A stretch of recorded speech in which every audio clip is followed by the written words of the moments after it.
모든 인간은 하나님의 법 아래에 있습니다. 단 한 사람도 예외가 없습니다. 최초의 사람인 아담과 하와도 하나님의 법 아래에 있었습니다. 하나님께서 아담에게 선악과를 먹지 말라, 그것을 먹는 날에는 반드시 죽으리라고 말씀하셨습니다. 하나님의 법은 이와 같이 생명과 직결됩니다. 하나님의 말씀을 지키면 살게 되고 지키지 않으면 죽게 됩니다. 아담과 하와는 하나님의 말씀을 어김으로 죽음에 이르게 됐습니다.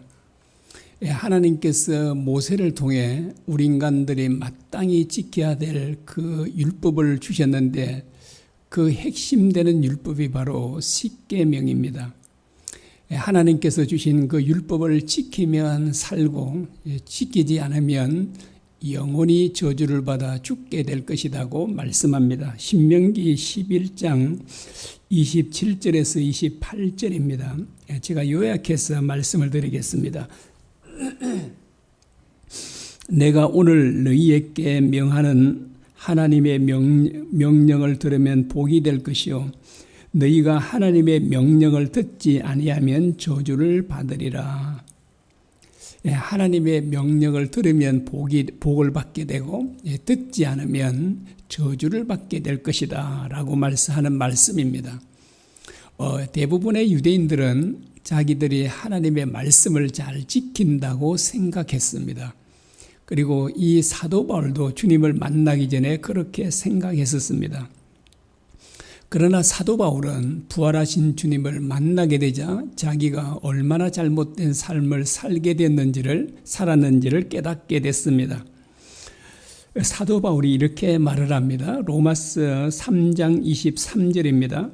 그러므로 율법의 행위로 그의 앞에 어렵다 하심을 얻을 육체가 없나니 율법으로는 죄를 깨달음이니라. 사도 바울은 하나님께서 율법을 주신 목적을 진정으로 주님을 만난 후에 깨닫게 됐음을 말합니다. 율법을 완벽하게 지켜서 우리가 어렵다함을 받는 것이 아니다 라고 하는 것입니다. 율법을 하나님께서 주신 것은 바로 우리가 얼마나 큰 죄인인가를 깨닫도록 하기 위함이다 라고 말합니다. 바울은 이와 같이 어렵게 되는 것은 사람들의 행위, 율법의 행위로 말미암지 않는다라고 합니다. 왜냐하면 율법을 단 하나라도 어기면 안 되기 때문입니다. 야고보서 2장 10절입니다. 누구든지 온 율법을 지키다가 그 하나를 범하면 모두 범한 자가 되나니. 모든 율법을 완벽하게 다 지켰습니다. 그런데 딱 하나만 지키지 못했습니다. 그래도 모든 율법을 범한 자가 된다라고 이렇게 말하고 있습니다. 이것은 모든 사람들이 율법의 저주 아래에 있음을 의미합니다. 그래서 모든 사람들은 율법의 저주로부터 결코 벗어날 수 없다는 것입니다. 그런데 율법으로부터 벗어나는 길이 딱 하나 있습니다. 유일한 길이 있는데 그것은 바로 죽는 것입니다. 어떤 여인이 율법이라는 남자와 결혼을 했습니다. 율법 남편은 정말 흠잡을 데가 없는 아주 멋진 남편입니다. 그 율법 남편은 한 달의 수입도 수천만 원에 이르고요. 뿐만 아니라 그 모든 월급을 아내에게 100% 다 갖다 줍니다. 술, 담배도 하지 않고요. 헛된 삶은 찾아볼 수도 없습니다. 너무나도 정직하고 바른 남편입니다. 얼굴도 잘생겼습니다. 그리고 목소리도 좋습니다. 여러분, 이 정도 남자라면 여자분들은 결혼하고 싶지 않으신가요? 이 정도 월급도 수천만 원씩 벌죠. 100% 그냥 단 1원도 쓰지 않고 고스란히 아내에게 다 갖다 주죠. 여러분, 이런 남자가 있다면 결혼하고 싶지 않습니까? 그런데 자, 이 율법 남편은 아내도 완벽하기를 매일 요구합니다. 자, 이 율법 남편은 집안에 문제 하나라도 있으면 안 되는 겁니다. 그래서 이제 퇴근하고 돌아오면 항상 손을 내밀어서 그 구석진 곳, 또 장롱 밑에 이런데 위에도 손을 넣어서 만져서 먼지가 있으면 왜 이렇게 먼지를 닦지 않았냐고. 그리고 음식은 짜도 안 되고 싱거워도 안 되고 정말 정확하게 음식의 맛도 맞추어야 됩니다. 그리고 차를 운전할 때도 법규를 위반하면 안 됩니다. 왜 법규를 위반하느냐? 법규를 100% 지켜야 된다라고 합니다. 그리고 거짓말도 해서는 안 된다고 합니다. 그리고 친구들을 만나서 잡담이나 농담하는 것도 안 된다고 합니다. 항상 집안에서 성실하게 가정주부로서 일해야 한다고 합니다. 여러분, 이런 완벽주의 남편이 좋습니까? 앞에는 좋다 했었죠. 그런데 뒤에는요. 이제 아무리 돈을 많이 벌어다 줘도 이런 남편은 안 좋은가요? 정말 그 아내는 죽을 지경입니다. 이제 남편이 돌아오는 시간만 돼도 정말 가슴이 불안해서 정말 어찌할 바를 모릅니다. 여자는 도무지 먹지도 자지도 못합니다. 점점 살이 빠지고 정말 뼈만 남을 정도가 됩니다. 그럼에도 불구하고 그 율법 남편은 끊임없는 잔소리를 합니다. 끊임없이 지적하고 왜 이것은 안 했냐?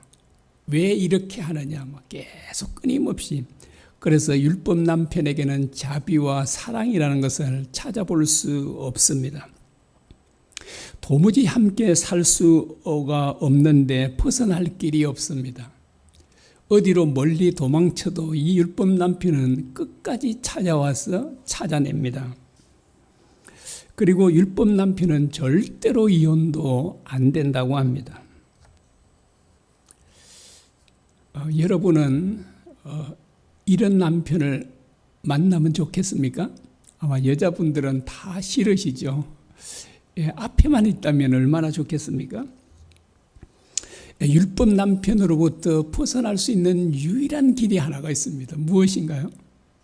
죽는 겁니다. 죽는 것. 이것이 율법과 우리의 관계입니다. 율법은 절대로 죽지 않습니다. 그럼 누가 죽어야 되죠? 우리가 죽어야 돼요. 그래야만 율법의 저주로부터 우리는 벗어날 수 있는 것입니다. 그런데요, 우리가 죽어야 되는데 우리가 죽으면 사실은 영원한 심판을 면할 수가 없는 것입니다. 그래서 반드시 우리를 대신해서 죽어줄 사람이 있어야 합니다. 여러분, 죽어줄 사람이 있을까요? 부모님?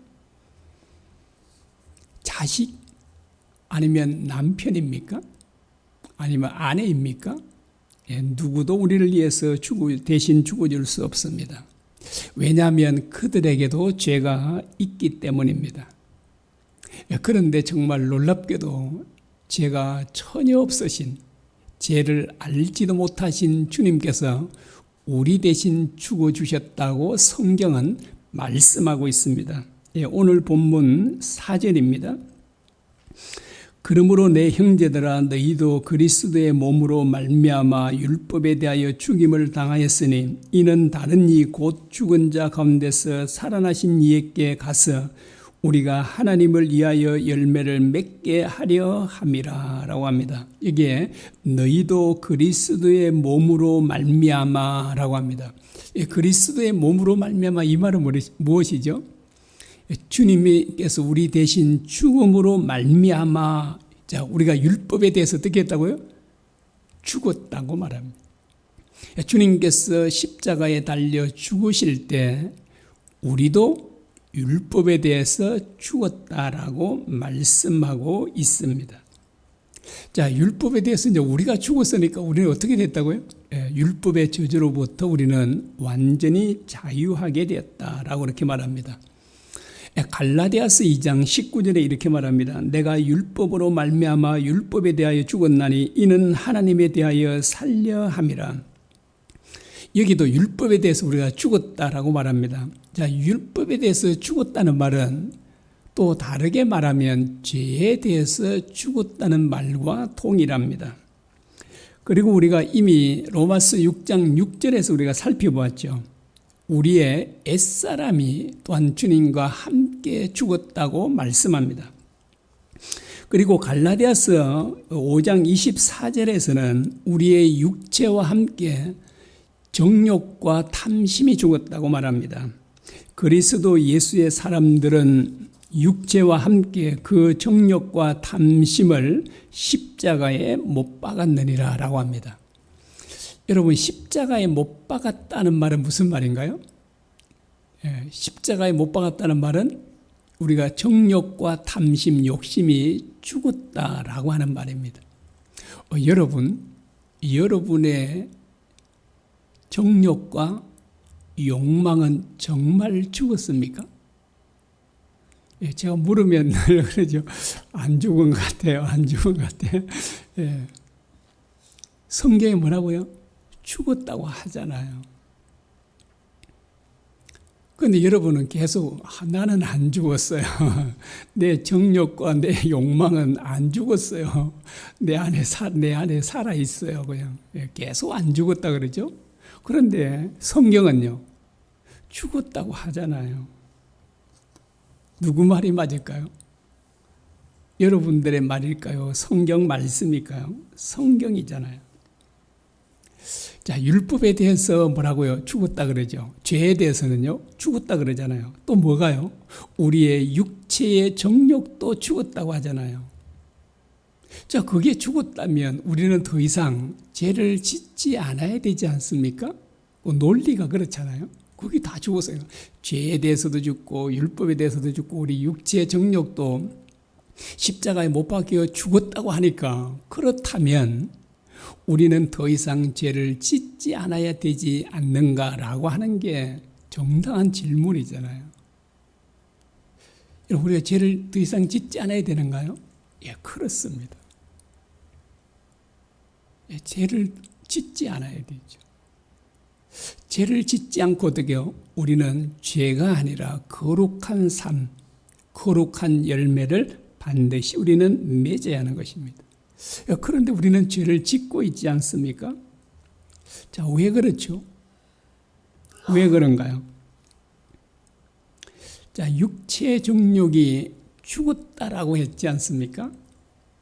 그럼 죽었다 이 말은, 자, 육체의 정욕이 완전히 없어졌다는 말인가요? 그 말이 아니에요.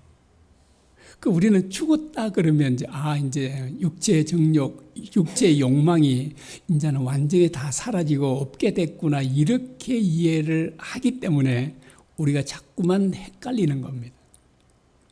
자, 이 우리 육체의 정욕과 욕망이 죽었다 이 말은 우리 안에 있는 육체의 정욕이 완전히 없어졌다 이 말이 아닙니다. 여전히 있어요. 자, 예수님께서 죽으실 때 우리 육체의 정욕뿐 아니라 뭐도 죽었다고요? 우리 육체도 죽었다고 그래요. 예수님과 함께. 여러분, 육체가 죽었나요? 정욕은 잘 안 보이니까 아마 그거는 죽었겠지, 그럴지 모르지만, 여러분, 육체가 죽으셨나요? 안 죽었잖아요. 안 죽어서 지금 이렇게 살아오셨잖아요, 지금요. 자, 그와 같이요, 우리 육체의 정욕도 마찬가지로 죽었다 이 말이 완전히 없어졌다 이 말이 아닙니다. 그런데 우리의 정욕이, 육체 정욕이 주님과 함께 죽은 것은 분명합니다. 그래서 주님께서 우리에게 뭐라고 말씀하시나니까, 너희 자신을 위해서 살지 말고 주님을 위해서 살라고 말씀합니다. 그런데 우리는 우리 자신을 위해 살지 말라고 주님께서 말씀하셨는데도 불구하고 우리는 계속 우리 자신을 위해 살고 있지 않습니까? 왜 그럴까요? 이게 이제 좀 어렵죠. 예. 우리에게 그렇게 살지 말라 그랬으면 안 살아야 되는데 계속 살고 있잖아요. 왜 그런가라고 하는 것입니다. 이유가 있는데 제가 자주 말씀드리죠. 바로 주님께서 우리 대신 죽으셨다는 그 주님의 말씀을 우리가 실제로 믿지 않기 때문에 그렇습니다. 이걸 다르게 표현하면 우리가 지식적으로 믿기 때문에 우리가 계속 우리 자신들을 위해서 살아가게 되는 것입니다. 물론 우리가 주님을 정말 믿는다 할지라도, 실제로 믿는다 할지라도 우리는 완벽하게 죄를 전혀 짓지 않고 살 수는 없습니다. 우리가 연약해서 죄를 지을 수도 때로는 있습니다. 그러나 우리가 죄를 짓게 되면 우리는 견딜 수 없어 합니다. 그래서 빨리 회개하고 그 죄로부터 떠나 살게 됩니다. 이런 사람들이 바로 주님을 진짜 믿는 사람이다 라고 이렇게 말합니다. 여러분의 이해를 위해서 제가 한 얘기를 만들었습니다. 그래서 아마 이 얘기를 제가 만든 얘기를 들으시면 아마 여러분들은 이게 어떤 의미인지를 좀 쉽게 잘 이해가 되리라고 생각합니다. 제가 참 많은 죄를 지어서 제가 법정에서 사형 은도를 받고 감옥에서 복역 중에 있습니다.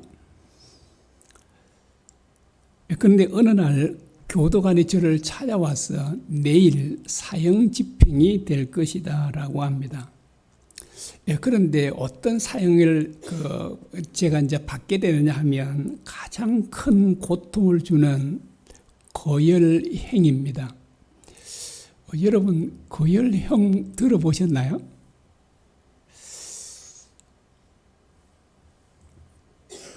거열형 이렇게도 말하죠. 이제 이게 드라마에서는 나오는데 능지처참이라 그러죠. 그런데 이게 이 드라마에 나오는 능지처참하고 거열령하고 좀 다릅니다. 이 능지처참은 마치 사람을 정말 계속 고통을 주기 위해서 사람을 해를 뜨듯이 조금씩 칼로 잘라냅니다. 그래서 이제 어떤 지독한 아주 못된 그 관리가 있었는데 그 사람을 그 칼로 6,000점을 이렇게 살을 발라냈다고 이렇게 전해지기도 합니다. 그런데 이 거열령은 드라마 보셨죠? 목, 팔, 다리를 그 말에 묶어서 말들을 채찍질을 가하면 모든 사지가 찢어지도록 만드는 그 형을 거열형이라고 말합니다. 여러분 이게 손발 또 이 목 부분을 이게 5마리 정말 힘센 황소들을 하겠죠. 그런 황소들의 힘을 주고 이렇게 그 사지를 찢을 때 그 고통이 얼마나 극심하겠습니까? 그런데 이제 내일 이제 아침이 되면 제가 그 거열령에 집행될 것이라는 교도관으로부터 제가 말을 들었습니다. 여러분 이게 정말 실제라면 제 마음이 어떨까요? 얼마나 두렵고 무섭겠습니까? 아마 그 온종일은 정말 아무것도 먹을 수도 없었을 겁니다. 잠을 잘 수 있겠습니까?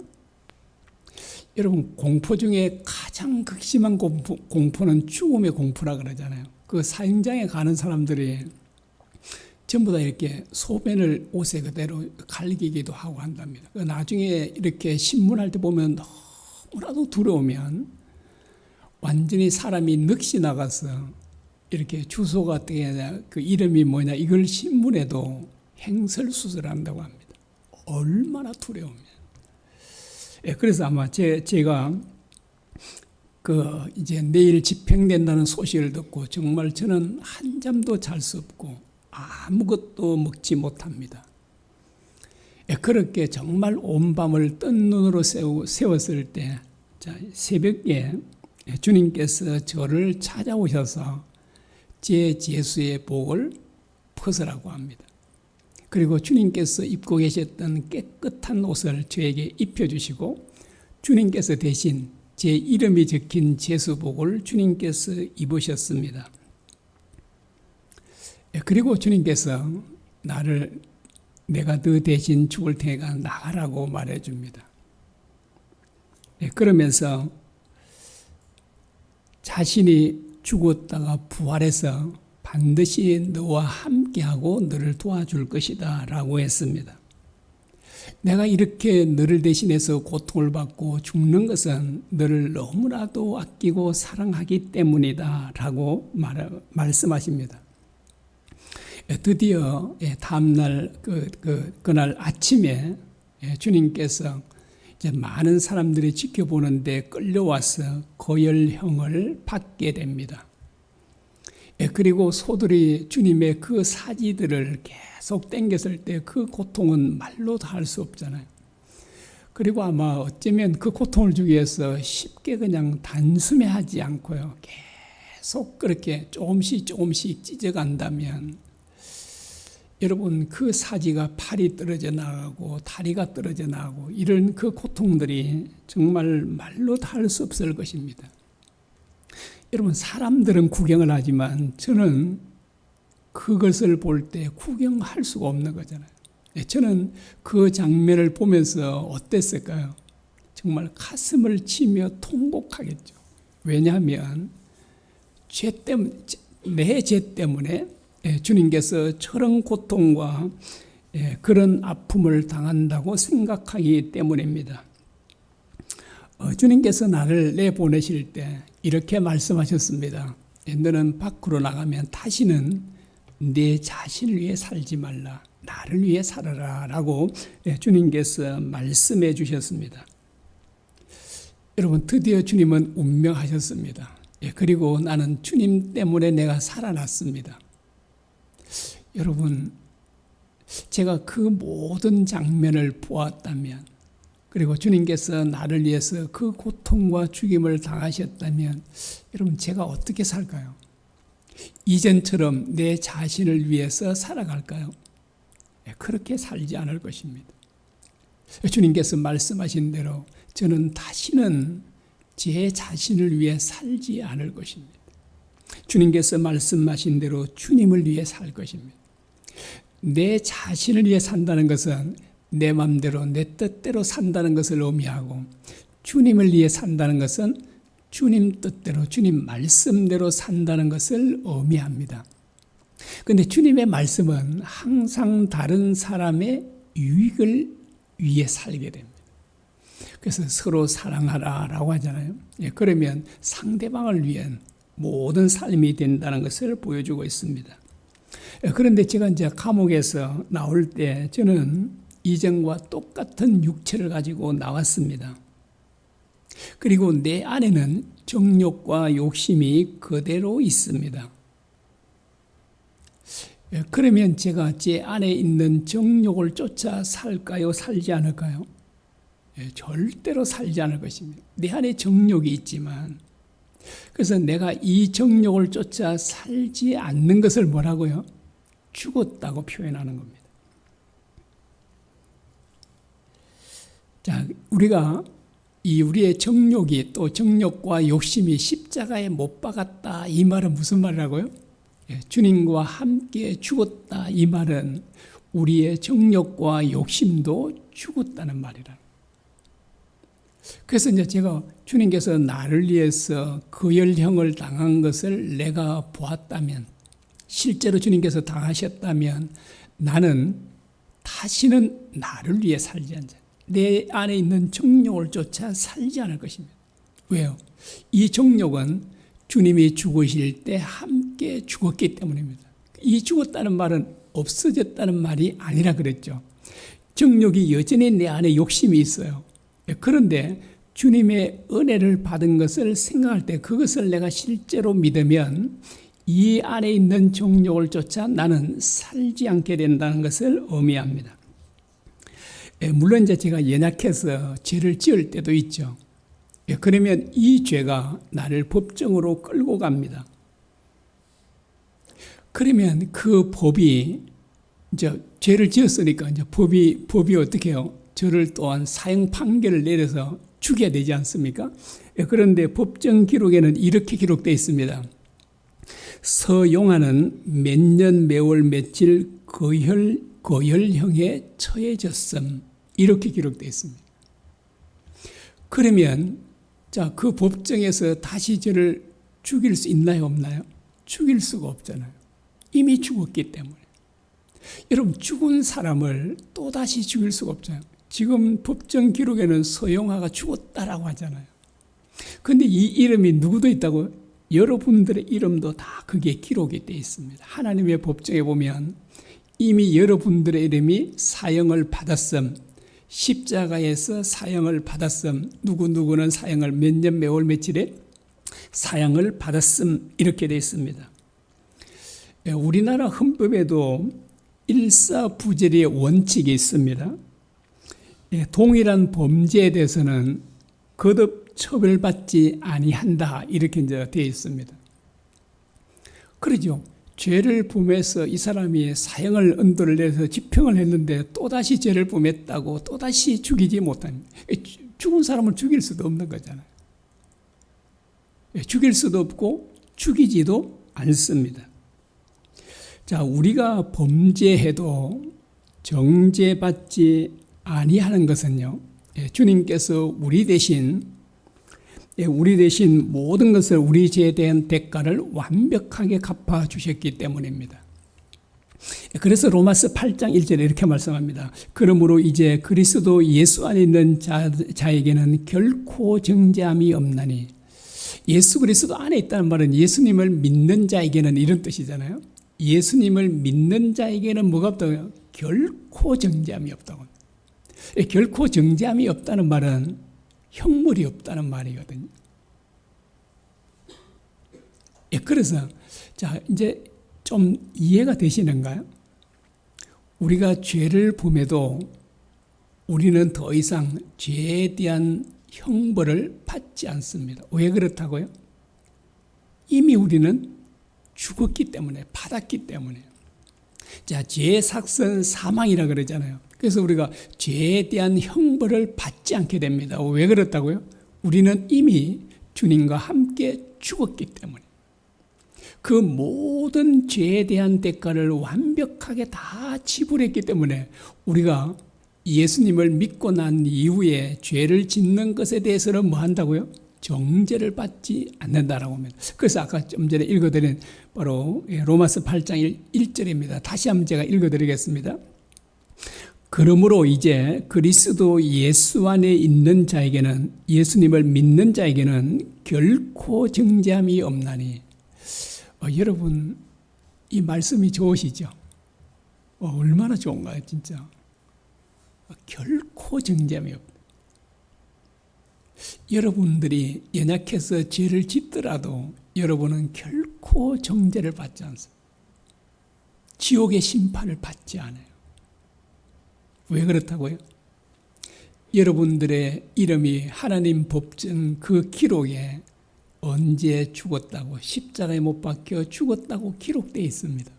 그래서 이제 우리가 마귀가 우리를 끌고 가도 하나님께서 우리를 죽일 수가 없어요. 이미 죽은 사람이니까. 똑같은 범죄에 대해서 두 번 벌하지 않는다 그러잖아요. 하나님의 법정에도 그렇습니다. 다시 이렇게. 자, 이제 여러분이 죄를 지어도 괜찮다고 그랬죠. 정죄받지 않고 형벌 받지도 않고. 좋습니까? 안 좋습니까? 와, 진짜 이보다 더 좋은 복음이 없잖아요. 얼마나 진짜 좋은가요? 그런데 이제 이 복음을, 진짜 이 오리지널 복음을 듣고 나면 항상 어떤 생각이 드냐니까, 사람들이 어떤 질문을 할 수 있냐니까, 그렇다면 죄를 지어도 괜찮은 거 아닙니까? 왜 벌 받지 않으니까? 이미 다 받았으니까. 그 죄를 짓고 좀 살아도 되잖아요. 이런 질문을 하게 되잖아요. 여러분, 그게 할 수 있는가 없는가요? 자, 우리 6장에서 뭐라고 했습니까? 사도 바울이 결코 그럴 수 없느니라. 결코 우리가, 여러분, 주님께서 우리를 어디에서 살려냈었습니까? 죄 가운데 살려냈거든요. 그런데 또다시 죄를 지으러 갈 수가 없다는 것입니다. 여러분, 주님께서 나를 위해서 이렇게 정말 비참한 죽음을 당하셨다면, 그것을 내가 진짜 믿으면, 그래서 주님께서 이제 가서 너 자신을 위해 살지 말라, 죄를 짓지 말라 이렇게 말씀해 주셨는데도 불구하고 그 큰 은혜를 받은 내가 나는 이제는 죄를 지어도 벌 받지 않으니까 나는 죄를 지으렵니다 이렇게 할까요? 절대로 그렇게 할 수가 없어요. 절대로 그렇게 할 수 없어요. 우리는 정말 주님을 위해서 살게 된다는 것입니다. 그래서 주님께서 나를 대신해서 죽으셨다는 것을 진짜로 믿으면 어떤 누구도 자기를 위해 살지 않습니다. 절대로, 여러분, 절대는 아니지만 가끔 죄를 지을 수도 있지만 죄를 짓지 않습니다. 죄를 지을 수가 없어요. 여러분, 제가 이 감옥에 갇혀서 이제 사형 집행을 당할 뻔했는데 주님께서 오셔서 대신 제 대신에 이렇게 당해 주셨다라고 하는 것을 제가 알면서 주님께서 나에게 감옥에서 보내주시면서 너는 가서 다시는 내 자신을 위해 살지 말라, 너는 죄를 짓지 말라라고, 자신을 위해 산다는 것과 죄를 짓는 것과 같은 말이거든요. 그러면 여러분, 그렇게 하지 말고 나를 위해 살아라, 다른 사람 유익을 구하며 살아라 라고 하신 그 주님의 그 말씀을 내가 어기며 살까요? 살 수 없는 것입니다. 진짜 그 은혜를 내가 믿는다면. 자, 우리가 계속해서 죄를 짓고 사느냐 하면 이 주님 말씀, 우리 대신해서 죽으셨다는 주님의 말씀을 실제로 실감나게 믿지 않기 때문에 그렇습니다. 이게 진짜 믿어지면 내가 절대로 그렇게 살 수 없기 때문에 그렇습니다.